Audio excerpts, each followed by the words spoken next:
Good afternoon, everyone,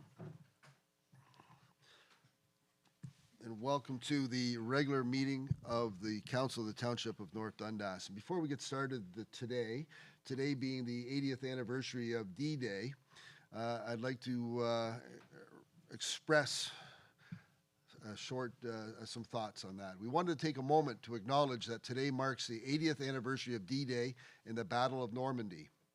80 years ago, on June 6, 14,000 brave Canadian soldiers stormed Juno Beach, which marked a defining moment in military history and in Canadian history.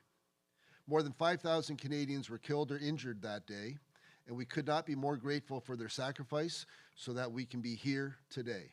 We honor their bravery, and we continue to share their stories and those of over the 1 million Canadians who fought for our freedom in the Second World War. And at this point, I'd like to turn it over to Councillor Lennox, who also has some words to share. I have a statement from Branch 108, the Royal Canadian Legion, on the 80th anniversary of D-Day. The Winchester Legion asks all residents of North Dundas to take a moment in silence, in silent reflection, to remember the valiant men and women who served their countries, including a significant number of men and women from North Dundas also served on that fateful day and beyond. It is our duty as a community to preserve their stories and share them for generations to come. When it was over, the Allied forces had suffered nearly 10,000 casualties. Some 4,400 were dead. Yet somehow, because of planning and preparation, and due to the valor, fidelity, and sacrifice of the Allied forces, Fortress Europe had been breached. The Legion will be open, the Legion is open now on June 6 for those wishing to share stories of their family members who have served. Lord God of hosts, be with us yet, lest we forget, lest we forget.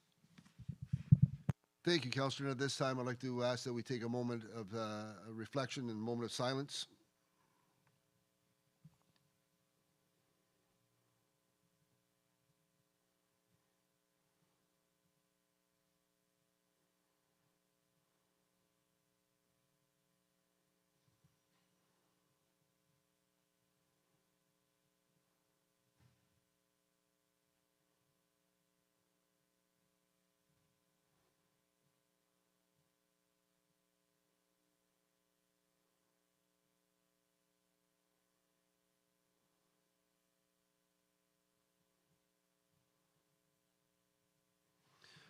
Thank you. Moved by Deputy Mayor Bergeron, second by Councillor Uhrig, that the meeting of the Council of the Corporation of the Township of North Dundas be hereby called to order at 4:34 p.m. All those in favor? Opposed? Seeing none, that's carried.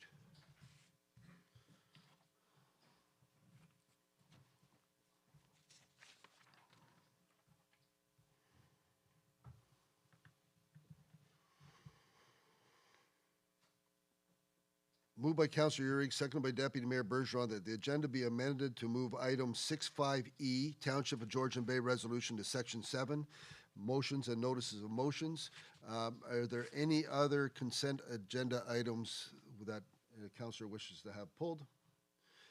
Seeing none, all those in favor? Opposed? None? It's carried.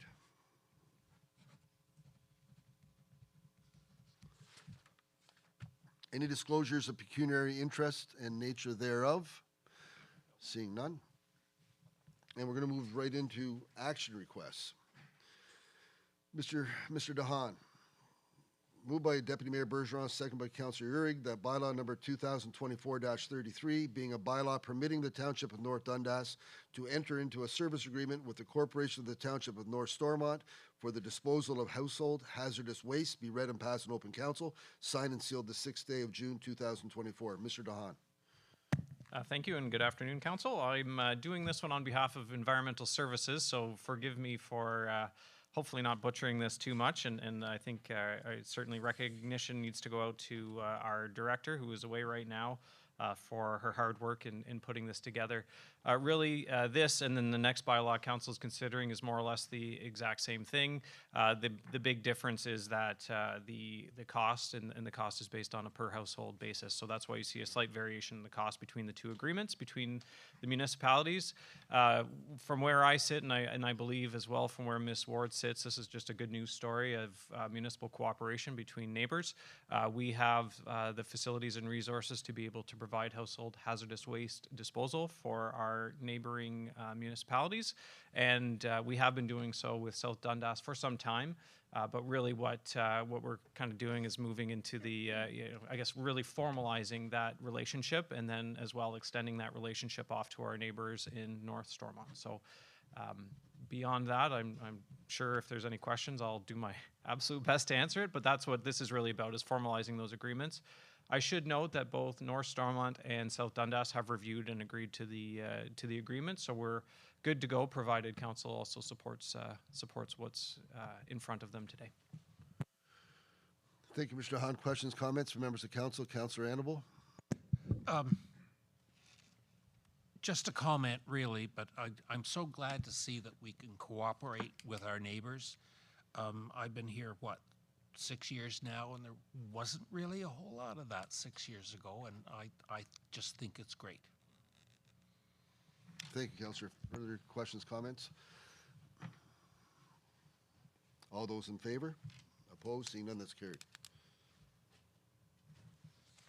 Mr. DeHaan, moved by Councillor Uhrig, second by Deputy Mayor Bergeron, that bylaw number 2024, being a bylaw permitting the Township of North Dundas to enter into a service agreement with the Corporation of the Municipality of South Dundas for the disposal of household hazardous waste, be read and passed in open council, signed and sealed the 6th day of June 2024. And as you said, Mr. DeHaan, this is the same. All those in favor? Opposed? Seeing none, that's carried. Thank you, Mr. DeHaan. Development Services, Mr. Pohl. Moved by Deputy Mayor Bergeron, second by Councillor Uhrig, the council approve a signage and awning grant of $519.26 under the Township of North Dundas's Community Improvement Plan for 1480 County Road 32, Chrysler, Ontario, and that the council authorize the mayor and interim CAO to execute the required agreement. Mr. DeHaan. Mr. Pohl. You guys look alike.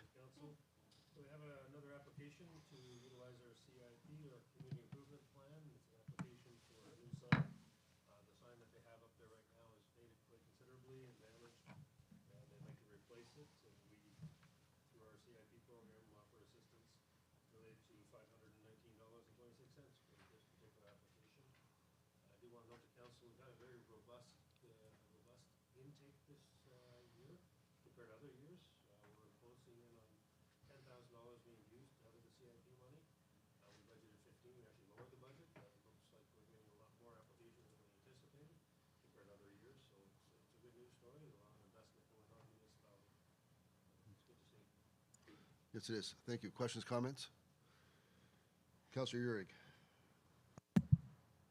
No, I'll just make a comment as a member of the committee. I think it's to Director Pohl's point, it is quite a good news story in terms of the investment being made by our business community.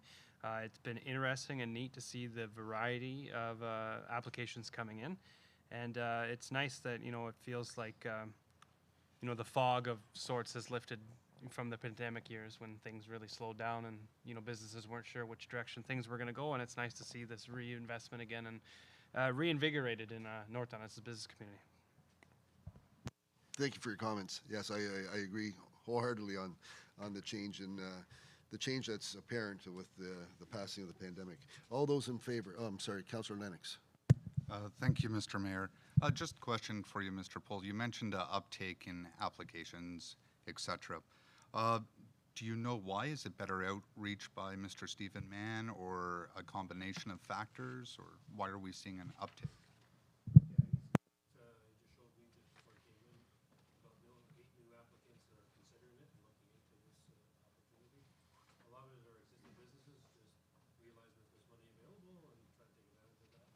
More businesses starting up in the existing building and they're switching from one use to another use. They need new doors, new signage, some landscaping. We've introduced landscaping now into some of the eligible things for loans, parking areas too. So there's difference between loans and grants. So both we're seeing good uptake. So, okay, perfect. So the program's evolving and the word's getting out there. So maybe that might be a good lessons learned for township of engagement pieces. And the word's getting out there. I saw some work recently done and it looks nice. The money's going good use to local businesses. So congrats. Thank you. All those in favor? Opposed? Seeing none, that's carried. Thank you, Mr. Paul. Ms. Meerberg. Moved by Councillor Uhrig, seconded by Deputy Mayor Bergeron, that council authorize that the municipally owned property located at 13537 Water Street, Chesterville, be designated as the location for a future dog park, and that council authorizes staff to continue to work with a volunteer group to develop a budget sponsorship program and layout plan to construct the park in 2025, subject to budget approval. Ms. Meerberg.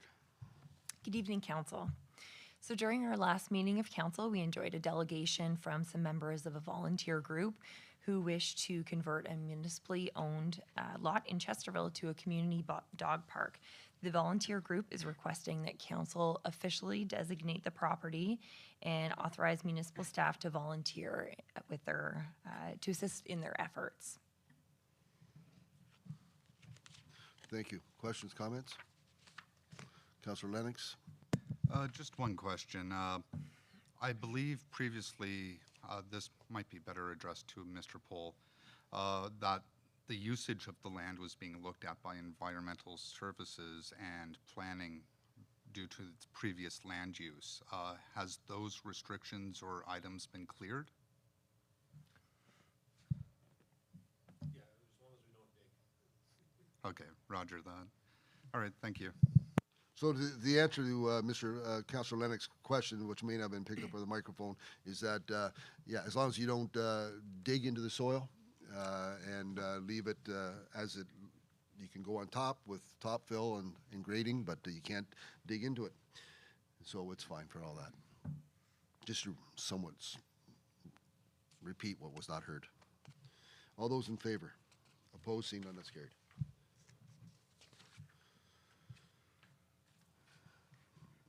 Moved by Deputy Mayor Bergeron, second by Councillor Uhrig, that council approve budget amendment number 2024-04 in the amount of $8,900 for the supply and installation of a natural gas furnace and air conditioner for the Chesterville Community Hall.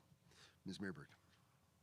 So the 19-year-old air conditioning unit that services the main floor of the Chesterville Community Center is inoperable and cannot be repaired due to the parts being obsolete. The furnace that also services the main floor is approximately 20 years old. It has no issues to date, but is past its life expectancy. Given that the air conditioner distributes cold air through the furnace ductwork and relies on the furnace fan to operate, should the furnace break during the summer months, the new air conditioner would be rendered ineffective. It's therefore recommended that council authorize that the air conditioning unit and furnace be replaced, and the recommended funding sources are reflected in the attached budget amendment. Thank you. Questions, comments? Councillor Lennox. First, thank you for including the budget amendment appendix here. It's nice to see the numbers on one page and lining up. See. Second, excellent job. I think it's good business, saving money where you can save money. Next up, just a question on clarity here. It says facilities lead hand. I would assume the facilities manager would be the one looking to replace equipment as per the emails on May 13th. Sorry, are you speaking to the section others consulted? The financial analysis, second paragraph. Just as a job duty, I would think the facilities manager would be looking after, you know, what's inside the facilities over the lead hand searching which stove to buy. So we do use our full staff complement for different special projects rather. So some of our team members are assigned to researching some things and bringing the information back to the team. So it was our facilities lead hand who did take the lead on this project, but reported back to all of us for further consultation. Okay, yeah, it's no, that's perfect. I like it. The only other question is at the Chesterville boat launch. Is that work going to be done this year? Yes, that's the plan, Okay, yes. perfect. Yeah, those people have been waiting quite some time for that repair. Just a side note, the bike ramp right by the library or bike parking thing, can you just move it around the other side? We'll talk, I'll make a comment at the comments portion, just while it's fresh in my mind. Okay, that's it from me. Thank you, Councillor. Any further questions, comments? Seeing none, all those in favor? Opposed? None, that's carried.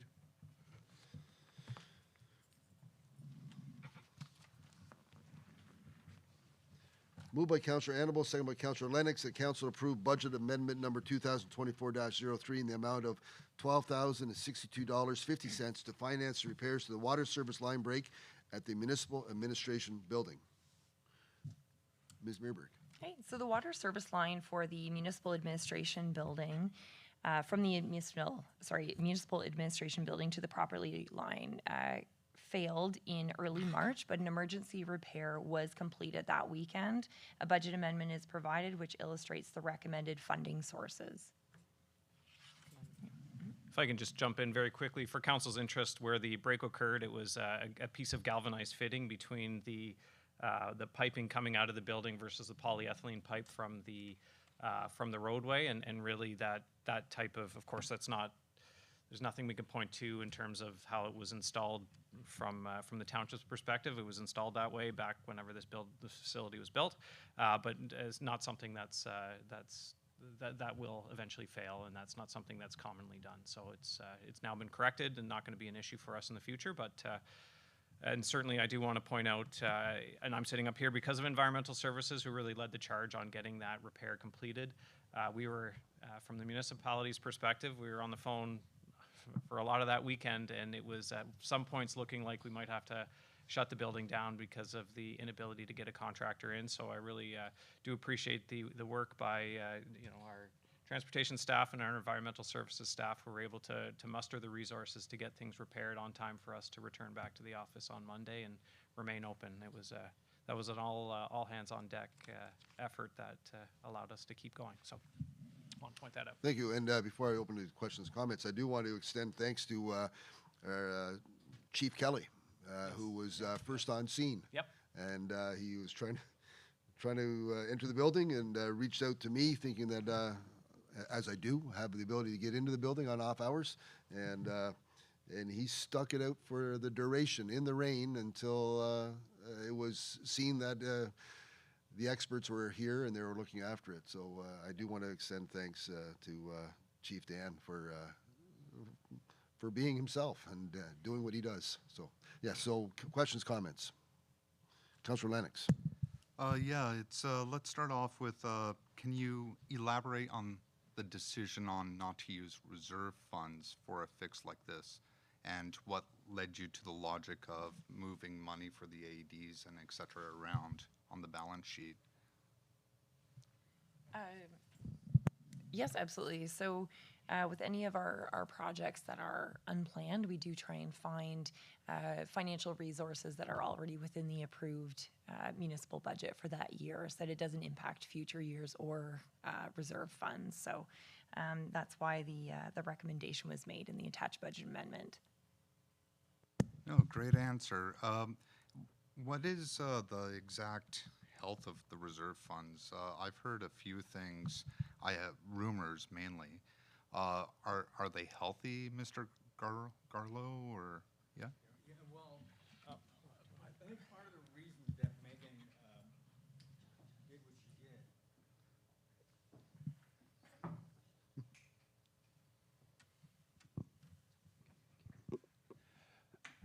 I can't answer that question very accurately right now because we're working on the 2023 numbers as we speak. So we don't have tight numbers for the end of 23, plus 2024 budget's going to impact on those reserve funds obviously as well. So we were in discussion with Megan and let her know that, you know, do I have money in reserves? Well, we weren't quite sure.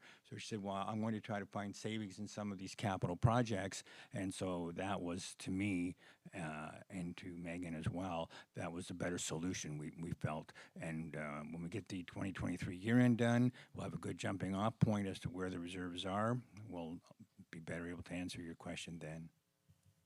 Yes, like I said earlier, or alluded to, a smart business move of just moving from pile A, pile B without touching the reserves, as you referenced 2024 operating budget sessions of the future may look bleak. Just one last question. Chesterville and Winchester pools, is that work expected to be completed this year? Are both going to be up and running 100%? Yes, both pools have been filled. Our staff team is being amazing and very diligent in getting those up and running. Yes, so the plan is for those to open on time. Okay, excellent. Yeah, because previous year, Brendan? Sorry. Yeah, sorry, I'm whispering very quietly. And I should mention as well, we've met with the health unit, and the health unit's satisfied with the operation for this year too. So thumbs up all around is what I was getting at. excellent. I'll pass it on. Councillor Hannibal. Having said all that, is this kind of just a patch, or are we going to get some life out of things that we've done to the pools?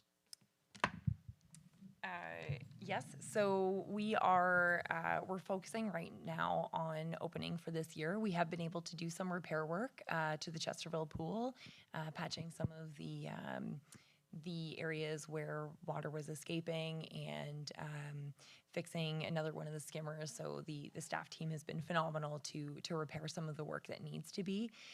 We are going to reassess at the end of the season whether we need to make some more repairs for next year or do further research, essentially. Yeah, and if I may, and sorry, this is the engineering world we're getting into, so my passion. You know, Megan's met with actually some different technological or suppliers of different technology in terms of being able to essentially like create a liner within the pool. Not, you know, when you think pool liner, that doesn't feel like commercially that's a great idea, but this is something actually made for, you know, products made for public pools. So she's met, and we're getting some pricing for that for council's consideration as well. You know, we're still challenged being able to meet the turnover rate, but again, with the health units' cooperation, collaboration, they're satisfied we have the right measures in place to be able to continue to operate. The challenge we have is the actual, like, mechanical, the piping size and the pumps that we have. So I think we're taking the right kind of steps to provide council with some good long-term options for those pools, and that's really we're getting, you know, I don't want to say we're getting through because it makes it sound like another patch job. We actually spent like some wise money this year in some crack repairs in Chesterville that it's not just something that's going to last through this season, but something that should provide some longevity. So I think we're in good position. It's not dire straits with either of the pools right now. I hope I'm not speaking out of turn, but that's great. you know, from where I see it, I think we're in good shape, and we're looking actually at some stuff for the future. Thank you. I spent 2 days in Chesterville with the art and the waterfront. I got nailed probably 20 times. Everybody says the pool's going to close and that the arena's going to close and everything will be done in Winchester. It was a long 2 days. Thank you. Speaking about long-term plans, as you're aware, your tender's out, or has tender been filled for rec master plan yet? Or? No.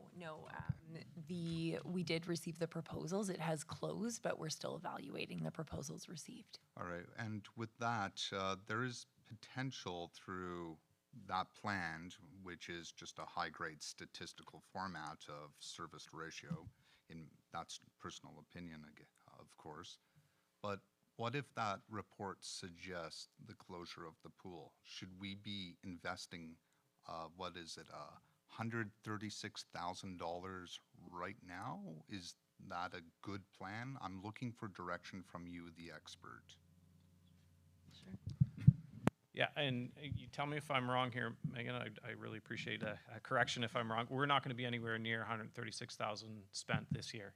No. We're not going to be anywhere close to it, and this gives council the opportunity to put the surplus into reserves where we can actually renew that infrastructure or reinvest in it, or depending on the direction council wants to take, the direction provided through the strategic plan, we can move forward in the way we want to. But like, we're well underspent, and that's been our goal this year. Is we had the money to be able to, worst case scenario, get ourselves in the right spot, but to the credit of the recreation department, we've spent some wise money out there to get us operational, and not only operational this year, but some investments that are holding the line for the time being. And again, fortunately, we've got some money that we can start putting aside to whatever the next thing is, whatever that may be. Is that fair? That's correct. No, excellent answer, Mr. CAO. Yeah, my only follow-up or concern would be just microtransactions do add up. But I do appreciate Rec and Culture taking the steps to maintain status quo, especially with the furnace at the rink, because the rink's obviously going to be open upcoming season and et cetera. Hard decisions are going to come down the pipe, and that's why I'm trying to prod you to get the information out there to start those debates and consultations with the groups, because future years of council, they may have some heavy decisions, as Councillor Ureg pointed out last session, to make. Not that I'm trying to spoil the surprise for our next council meeting, but like I think we're coming back with the ice allocation policy, and we're going to provide some information to council just in terms of like a little bit of a further outlook of what's upcoming for the Winchester Arena, what that means, and and because I think as we want to make sure council has a good solid picture of what's coming up in the future. I don't expect we're going to be making any kind of major, we're not looking for council to make some kind of like future decision on it. But what I would hope council may be interested in is actually with that information saying, hey, let's actually get into a good discussion around this council table. Because yes, we're doing a strategic plan, but if council's direction is to staff and to the consultant, we want to maintain 2 arenas for our residents, then that's like we can direct the master plan to say that. Like we can remain silent on it. Like we can really take a bunch of different positions on it. So I think we see the opportunity right now to start having that discussion with council and framing that discussion with as we bring this strategic plan in place. No, excellent response and very well said. From our perspective, we really want those quantitative figures like this of, what's projected to be repaired, replaced over 5, 10, 15 years, because it's the tax dollars we're accountable for up here. And I can't go to the people in the back and say, yeah, $13,000 this year, but then $13,000, next year for the next 10 years. It does add up, and that's what 1.2% of people's property tax. So that's it from me. Thank you. Thank you. Anything further from members of council? Seeing none, all those in favor? Opposed? Seeing none, that's carried. Thank you, Ms. Meerberg. Thank you. Moved by Councillor Annabelle, second by Councillor Lennox, that council approves the award of RFP in ENV-2024-01 for a standing offer for consulting and engineering services to the top 4 proposals in each category as follows: for municipal engineering, EXP Services, Inc., Ainsley Graham and Associates, JP2G Consulting, Inc., and SEMA Canada, Inc. for transportation services, EXP Services, Inc., Ainsley and Graham and Associates, BT Engineering, Inc., and SEMA Canada, Inc., and for geotechnical services, Ainsley Graham and Associates, Patterson Group, SEMA Canada, Inc., and EXP Services, Inc. Mr. DeHaan. Thank you. This was a project or a RFP that was led by Environmental Services, but also involved transportation and development services as well. We all all of these departments use consultants for a variety of things, be it something relatively small where we need, great example, we need someone to look at a pool pump and help us understand what pipe sizing we might need to be able to achieve a flow rate increase. So what this really is you can think of it much like an equipment, like a standing offer for backhoe services or various equipment services. That's really what it is that we have these people that we've evaluated their experience, capability, capacity, the teams that they have, and then their hourly rates. And through the RFP process where you're assigning points based on all of those things, coming up with essentially a roster. There's no guarantee of any work whatsoever. If we don't need them, we don't call them.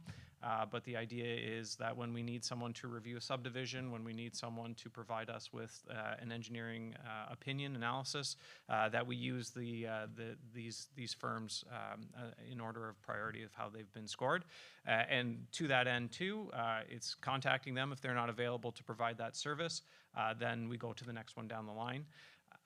This would fall under our purchasing policy, so we're not talking about major $100,000 engineering fees. That would be done separately. This is really just for small isolated types of instances, and quite frankly it's a best practice that I'm going to take back to the county whenever I go back there, because I think it's a fantastic way to manage this type of professional service that's needed by pretty much everybody in the work that we do.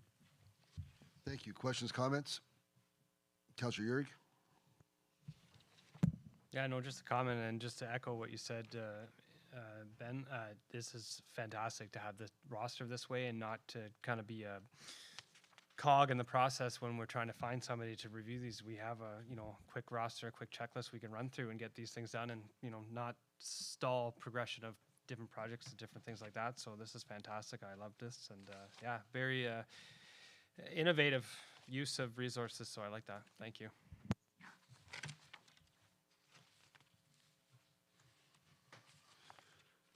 Any further questions, comments? Seeing none, all those in favor?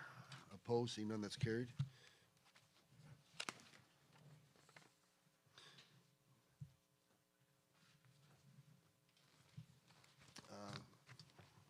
One second, Mr. Pohl. I don't have that. I don't have his action request. Oh, it's key information. Oh, my apologies. My apologies. Mr. Pohl. Thank you, Mayor Fraser. Got the mic on this time. Sorry about that. So the United Counties are looking for council's input into a new official plan amendment they're considering, excuse me, with regard to severances. I've listed 4 items here I'd like to go through with council. It's coming up at an upcoming county council meeting, so they're hoping to get our input before the 17th of June. And it's OPA number 24 is what they're looking at. The first item is a reset of the date that you're allowed to get severances off of your property. So let's say you had a farm or a rural property. You got 2 lots off in the past. You have your retained lot, so you have a total of 3. And a resetting of the date would give you an opportunity to come back in and get 2 more severances. So that would result in a total of 5 lots off of that property. So basically you're stripping everything across the front if this is to go ahead with the reset of the date. We did reset the date at from the very first official plan to the second official plan to 2006 in North Dundas. Other municipalities, that being North Stormont and South Glengarry, never reset their date. They use the dates from their old official plans from 1980. So they've never allowed new severances since 1980 on a parcel, where this municipality updated it to 2006. North Glengarry, on the other side, was 2001. So they dated their date to when the very first official plan started. So there's some options for council to consider. I've kind of left some of the background on a list of the concerns when you do allow for multiple severances, because the proposal is to reset the date to January 1st this year, so that would be a complete reset. A lot of the issues that you run into I've kind of listed there. Roads of concern that I have is Shaw Road and Hyman Road. They're both rural districts. They do allow severances, and we do have some sand reserves that extend over both roads. Once those get a license, you're gonna have a lot of truck traffic from those for a period of time until that reserve is extracted, and then it goes back to whatever use afterwards. Could be just water, 'cause if they go below the surface, where you get down into the water table, then you just might have a pond left over. That area, it's a high area for good reserve of sand, and you want to keep it for sand. You don't want to see it developed, and it is protected under the official plan. But that truck traffic on those two roads would be a concern if you're allowing all kinds of severances and residential people on there. They're all going to be screaming at council. The other side of it too is that the road wasn't really set up for multiple residential. It was a gravel road not that long ago. It was tarred and chipped, both roads. Allowing more severances in there gets more people onto the road, walking their dog, bringing their garbage to the road and everything else. So there's a little more risk for people that are on that road, converting those into basically residential streets. And you get demands also for reduced speed limits, and then everyone's going to be screaming for not tar and chip, but paved roads. You know, so there's a big expense associated with that also. So those are some of the basic concerns. I just did a little schematic here of one area of the municipality where we've seen on Gibo Road a subdivision that went through, an orderly development where you have controlled development. You do the hydrogeological work to make sure there's sufficient water and that the soils can accommodate the septic systems. That was an orderly development, and yet across the street you had some severances take place also. There's no guarantee on those ones that you have sufficient groundwater, that you have sufficient. There's always a risk associated with those when you allow multiple severances on close to a subdivision in this particular area, but also multiple severances. So the options essentially for council to consider is to keep the current date of August 18th, 2006 as being the date for North Dundas. The other option is to switch to the January 1st proposed date of this year. The other alternative is to switch to the year of the new official plan, would be February 4th, 2018. So that would bring it up a few years, or about 12 years. Or council has the option of choosing any other date you feel is appropriate. So my recommendation on that one essentially is to keep the existing date. We do still have a lot of land available for severances in the rural area. The other concern is we don't want to allow too many severances where you don't get subdivision development in the villages, because each lot created in the rural area is competition for somebody in an urban area. And you got to make it fair enough for the people that are putting the money out to build roads and do all the proper stuff in a subdivision, controlled development. You want to make sure that they can compete with those in the rural area that are just creating severances. You want a balance there to make sure that that's fair all the way around. So the recommendation is to keep the existing date. The other second recommendation, if that one's not acceptable to council, would be to match the new official plan, the 2018 date for that, subject to the stricter policies aimed at addressing the above noted concerns. And we have some of those laid out. So I'll leave that as the first one for council's consideration. Thank you, Mr. Paul. Deputy Mayor. I get to speak for the first time this evening. Yeah. No, well, it's okay. Mr. Paul, I actually agree with keeping the original date of 2006. And because I agree with all the points that you've made. As more people move from urban areas to rural areas, they do complain about the dust. They will complain about traffic. They will want their roads paved. And we're a small community, and it's very difficult for us to afford that. It also does, as you say, create pressures if someone wants to put a subdivision, where if someone can sever lots separately and not have to go through all the process of a subdivision, you know, it's very strong competition in doing so. So my personal opinion is to keep it at 2006 where it is. Thank you, Deputy Mayor. Councillor Urick. Yeah, I'd echo what the deputy mayor says. I would keep it just the same as well. And just for the very fact that of the concerns you've listed, it's the very items we're currently grappling with. And to, you know, pile on further isn't in anyone's benefit.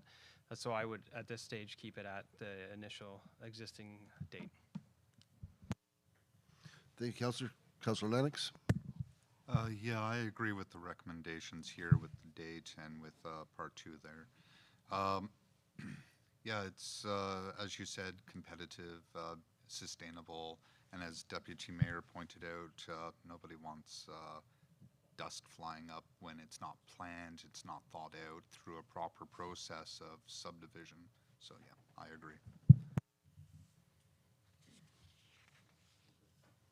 Yeah, and no need for me to weigh in on it. I support the existing date, and I think of some of the challenges that council has, my time since 2010, have experienced with the ribbon development, and some of the concerns from people that have moved out of the city to the country. And I think of one night where they're upset that there were, I believe it was upset because there was farm equipment going up and down a rural road. And they were adamant that we do something about, I think, to stop farming or something. And it was an interesting evening. That was years ago, and maybe you're here, Councillor Ehrig, for that type of conversation. And I'm not interested in revisiting those stories. I think the plan that has been put in place is a good plan. I do think, and those of us that had the opportunity to go to the Public Information Center discussion in Morwood recently about the Hydro G and the concerns that residents have about new development, and I think of how ribbon development, uncontrolled, not so much uncontrolled development, but not a subdivision, how the Hydro G probably doesn't come into play, and down the road it would be a development or a subdivision without being a subdivision, without the study, and who knows what the effects on the water table would be for those local residents that have had fresh water all their lives, and all of a sudden they're wondering what the change is. And I think that ribbon development probably could play a part in it. It's just a guess. But anyway, I'm supportive of maintaining the 2006. Okay, thank you. So the second item is, I call them seed money severances in rural settlement areas. Often what we will get is you're proposing a subdivision in the rural settlement area, and they like to get 1 or 2 lots off to start off with, to give them money to pay for all the engineering, the Hydro G work that has to be done, and the background studies, and basically put the roads in and all the rest. So they'd like to get a lot or 2 off if they can. So what the counties are suggesting is some more tightened requirements on those seed lots to make sure that they work. I personally don't have any objections to these additions that they're adding. We want to make sure that it does work for everyone involved.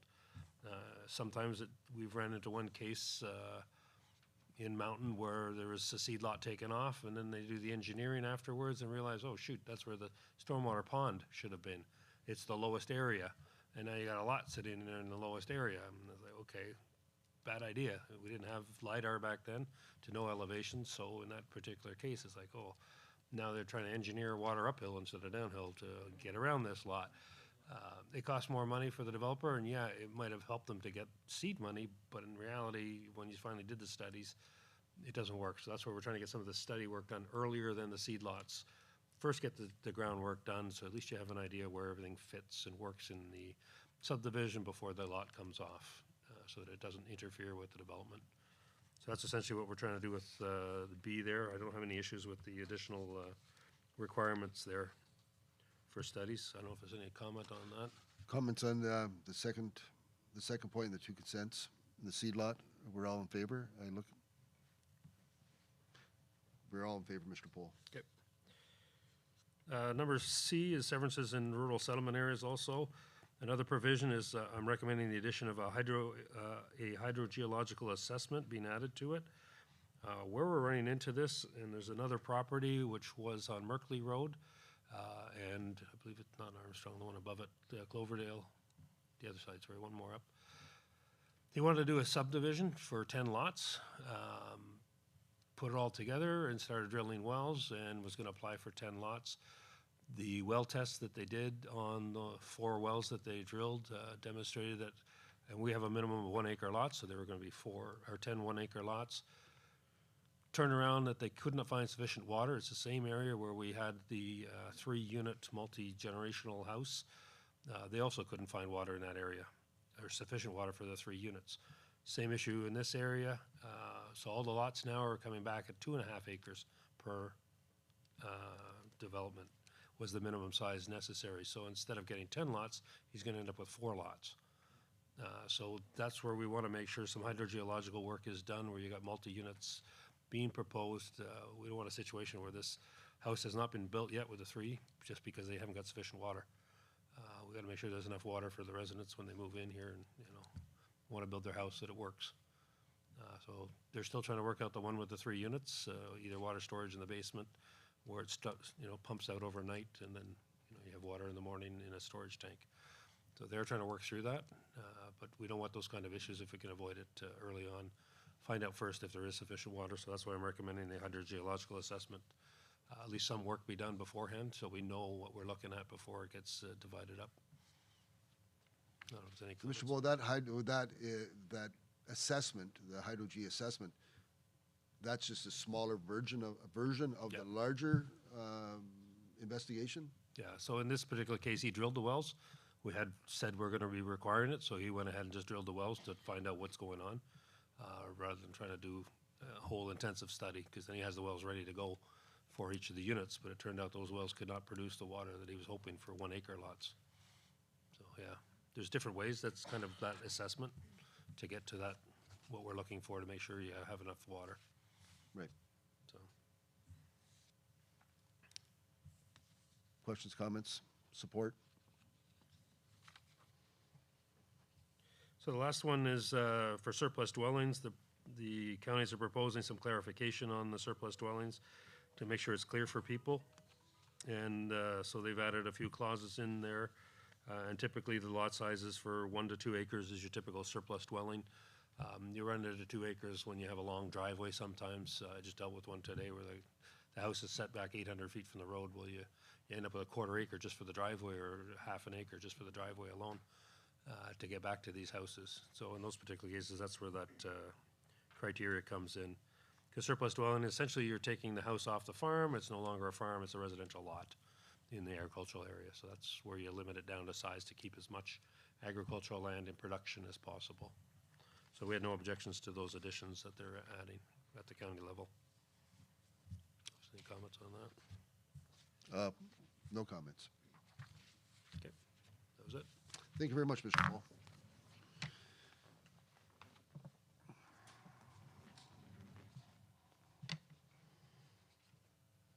Moved by Councillor Lennox, second by Councillor Annabelle, that all items listed under the consent agenda be approved or received as recommended. All those in favor? Opposed? Seeing none, that's carried.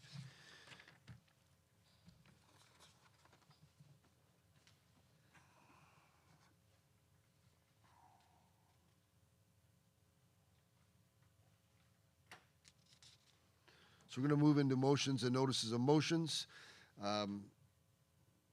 Before me, I have a motion moved by Councillor Urick, seconded by Councillor Lennox, that the Council of the Township of North Dundas supports resolution number C-2024-165 from the Township of Georgian Bay dated May 13, 2024, regarding the implementation of sustainable infrastructure funding for small rural municipalities and actions to address the impending debt dilemma facing small rural municipalities, and that a copy of this resolution be sent to the Honourable Justin Trudeau, Prime Minister of Canada, the Honourable Sean Fraser, Minister of Housing, Infrastructure and Communities of Canada, Michelle Tremblay, Acting President and CEO, Canada Mortgage and Housing Corporation, the Honourable Doug Ford, Premier of Ontario, the Honourable Kinga Surma, Ontario Minister of Infrastructure, the Honourable Paul Calandra, Ontario Minister of Municipal Affairs and Housing, MP Eric Duncan, Stormont Dundas, South Glengarry, MPP Nolan Quinn, Stormont Dundas, South Glengarry, AMO Roma FCM Eastern Ontario Wardens Caucus, and all municipalities in Ontario. Mr. Councillor Urick, would you like to speak to that? Sure, thank you, Mr. Mayor. While I remain a jaded municipal councillor, thinking that any of those names listed will actually read what we have endorsed this evening, here I am nonetheless. I find myself grinding teeth nearly daily listening to the news and finding, as our provincial government thinks they can hoodwink us into sticking beer and other alcohol into corner stores, and that's going to be an A1 stipulation here. We're just kind of, it feels like we're dying on the vine somewhat here in rural municipalities, certainly here in Eastern Ontario and throughout the province. And as it's pointed out here, the City of Toronto gets $9.1 billion to deal with deficits when it comes to their own, transit infrastructure. We go to Toronto and beg, borrow, and steal, and we simply get told that, oh, we'll just raise your debt limit. Well, that's you know, robbing Peter to pay Paul, or you know, expecting a youngster with $20 not to run into the store and just spend it all in one shot. You know, that's just not how it goes. And you know, as we sit here and grapple with the continued infrastructure needs that we have and will continue to have, and the issues we have with our, despite best efforts, you know, with our roads network and with our recreational infrastructure, and you know, all the best practices and the planning, and all of that is kudos to staff, and they do the best with the situation we find ourselves in.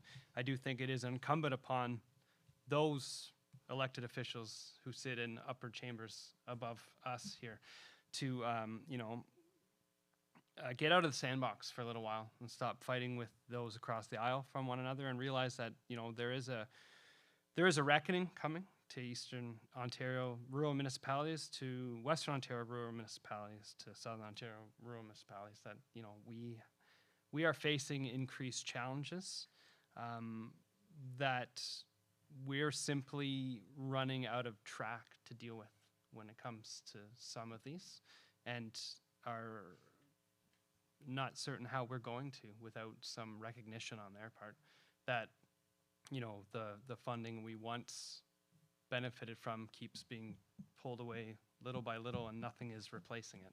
So when you want us to build all these homes and, you know, welcome all these people, that's all well and fine, but how do we do that?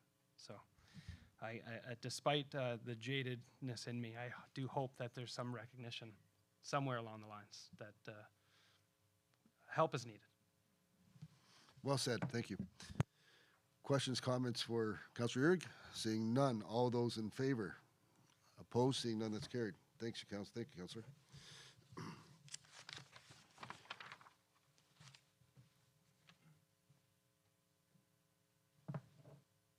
We have council comments and concerns, and I know Councillor Urick has a question, but we have some miscellaneous unfinished business, sports field rental rates. Ms. Meerberg?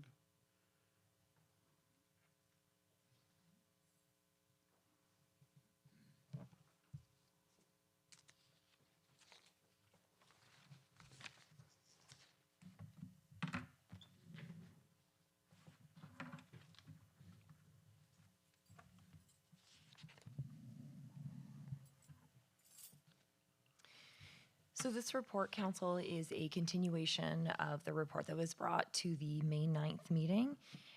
So rate increases are recommended to come into effect on May 1st, 2025, just to provide our user groups with advance notice of the new rates. And the fee structure has been reflected accurately in our updated fees and charges bylaw. Thank you. Questions, comments? Seeing none, all those in favor? Opposed? Seeing none, that's carried. And yes, Councillor Urick? Director Meerberg, while we have you still, I just was wondering if you would indulge and just provide a public update in terms of, I guess it goes along with the misinformation about the Chesterfield pool, and it kind of ties into that in terms of what our swim teams are going to look like this summer. And I do think, I will say that it is an exciting opportunity, and despite those who would sooner pit villages against each other versus being one municipality, I do think this is a good plan going forward. So I'm hoping you would update us a bit on that. Yes, absolutely. I'd love to. So the update comes from our recreation supervisor, Brandon Delaney, who is our pool coordinator, and myself. So previously, the swim teams were run and heavily supported by our parent volunteers. However, the responsibilities of both swim teams began to transition to our pool coordinator position in 2016. During the pandemic, council and staff agreed that lessons were a priority due to the life-saving skills that they provided our residents, and public swimming was also a priority because it served a larger number of our residents. So our pool staff resources were focused on providing those services. This resulted in swim team training times and lane swims being reassigned to other pool programming. We have not been able to offer swim teams since 2020, but this year we have a full complement of lifeguard staff, And we also have the support of our special events coordinator position to help plan the swim meet. So we're excited to dive back in, pun intended. With the resumption of the swim team programming, we have decided to merge the Winchester and Chesterville swim teams into one North Dundas team. The decision is a positive and very beneficial one for multiple reasons, and hoping that members of our villages are listening, I'd like to provide them with a bit more information. So some of the positives are it creates more unity between our community because, as we all know and support, we are stronger together. It offers a more competitive swim team, provides more flexibility for our swimmers. So we're still offering 2 practices at each pool per week, but registrants will be able to attend practices at both pools. So that means up to 4 swim times per week. So opportunity for youth to train and be in a social, recreational environment up to the 4 times a week. It's better use of our staff resources because we anticipate higher attendance at both the pools. And we're able to send 1 lifeguard from each pool to the swim meets instead of sending 2 from each pool to the meets. This will provide more stability at our pools, and we're very thankful because Seth, who is one of our veteran lifeguards, has offered to attend all of the swim meets. So he plans to take we have many new faces this summer to our lifeguard staff team, but Seth will be taking 1 to each meet, and the lifeguards will have a training opportunity so that in future years they'll know how the swim meets run at the various locations. So great training opportunity. Will not require as many volunteers for the swim meets for tasks like the canteen, and it's more opportunities to compete in relay races at the swim meets.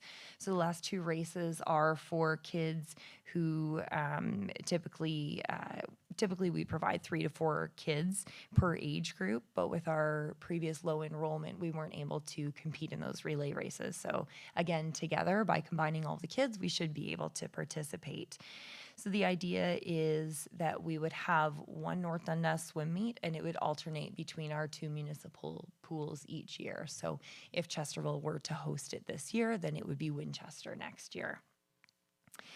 We do plan to launch a naming contest that our residents can participate in, and to name our new North Dundas swim team. So details on that are to come in the very near future. Thank you very much, Ms. Meerberg. And it is unfortunate that some of the information that people latch onto and hold onto and believe is it's unfortunate that they're not getting the right information, and they're causing undue stress to themselves and others with that information. But I look forward to the naming contest. I look forward to the team, and I think back to my days when I was involved as a kid in swim team and as a parent in swim team, and to see those relay races where there weren't enough kids from one team. It's disappointing because there's the youngsters standing at the side of the pool wishing they could be participating, but not enough kids. And this is the right effort, I believe, to make sure that the fun and competition and learning experience of being involved in competition at a swim meet is able to be enjoyed by many. So I appreciate all that work and from staff and the involvement to get to this point.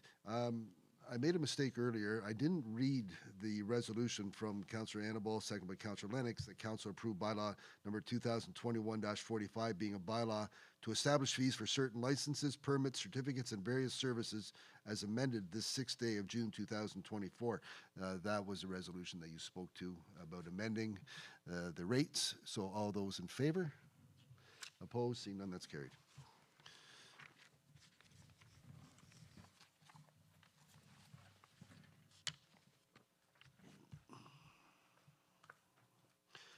Moved by Councillor Annabelle, second by Councillor Lennox, that bylaw number 2024-42 to adopt, confirm, and ratify matters dealt with by resolution. Do you have a comment, Councillor Lennox? I thought you already had many tonight, but anyway, we'll give you more time. Go ahead. Yeah, so art on the waterfront was beautiful. Well done to you and your crew. The mural, well done. I had a chance to walk around with several community leaders, those who you're quite aware of, and they just pointed out a few things. As I talked about earlier, the bike rack that's beside the library, right beside the river, and if you've read the news, listened to it while driving in, you know about tragedies which happened to our to several people, to our neighbors in the north. They just want it moved to the other side. If you can put 2 people on it, just lift it, or I'll go out and lift it with one other. The next one is for Director Cheney. The lamp, the black lamp across from Scotia. You're having a heck of a time finding a light bulb.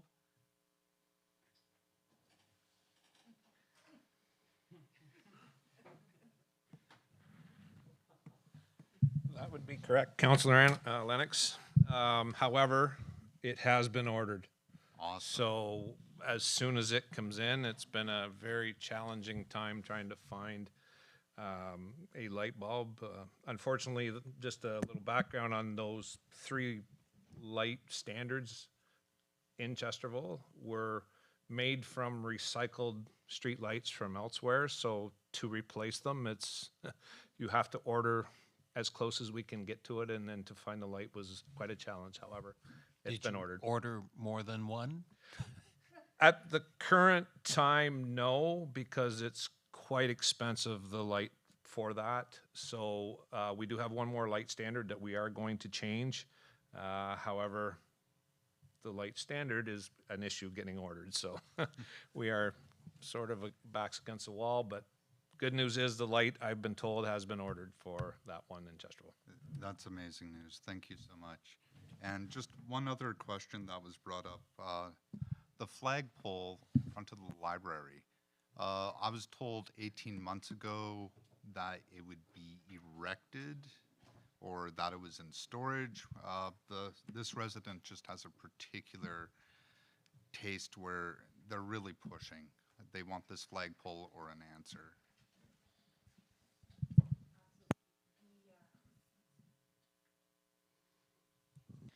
Sorry, there is a flagpole directly across at the waterfront.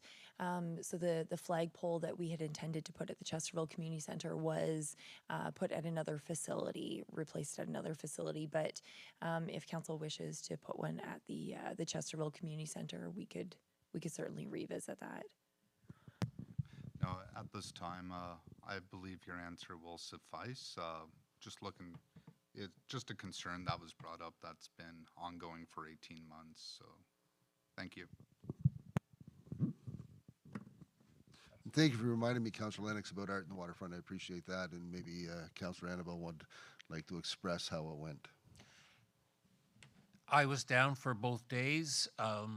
They had great crowds. They had 30 more exhibitors than they had last year. Perfect day weather-wise. I haven't heard any tally of profits yet, but I think they did really well. Everybody has a job and they stick to it, and they do it the same job year after year after year. They know how to improve their jobs that each one of them have, and no, it's good, very good. And to Councillor Lennox, thank you, and to Councillor Lennox's comment about the mural. I think we all had the opportunity to see it, and you're right, Councillor Lennox. It is a wonderful looking mural, and it adds a lot of color to that corner, that intersection. That if you're in Chesterville, you're sure to go by the mural. And whenever the flowers on the bridge come into full bloom, and the colors on that mural, it's with the vista on the river. It is quite an impressive looking spot, isn't it? Yeah. And who do we thank for those flowers? The Green Action Gang. Who are looking for volunteers. Mr. Guy, you're a strong young man. I encourage you to reach out to Chesterville Green Gang. You'd almost think we had that planned. If there's nothing else in council comments and concerns, moved by Councillor Annabelle, second by Councillor Lennox, that bylaw number 2024-42 to adopt, confirm, and ratify matters dealt with by resolution be read and passed in open council, signed and sealed this 6th day of June 2024. All those in favor? Opposed? Seeing none, that's carried.